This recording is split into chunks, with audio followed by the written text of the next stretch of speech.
আসসালামু আলাইকুম বন্ধুরা, এই প্রথম আপনাদের মাঝে তুলে ধরলাম আমি যে বাসায় মুরগি পালি। এই যে এগুলো হলো দেশি মুরগি।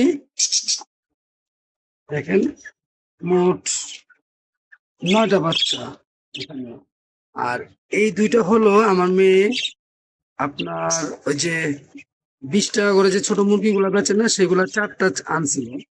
তো 2টা মারা গেছে আর 2টা বড় হয়েছে। দেখেন মাশাআল্লাহ কত বড় হয়েছে। আর এই যে মুরগিটা দেখতেছেন, এটা দেশি মুরগি। এই মুরগিরই বাচ্চাগুলো হলো এই যে এইগুলা। আর এই শুক্রবারে আমরা আনছি এই 4টা বাজিগার। এই 4টা বাজিগার আনছি শুক্রবার দিন। আমরা ওদের জন্য দোয়া করবেন যাতে সুস্থ থাকে সব সময়, যাতে আমাদের মুরগির বাচ্চাগুলা খুব সুস্থ থাকে। ধন্যবাদ। আসসালামু আলাইকুম।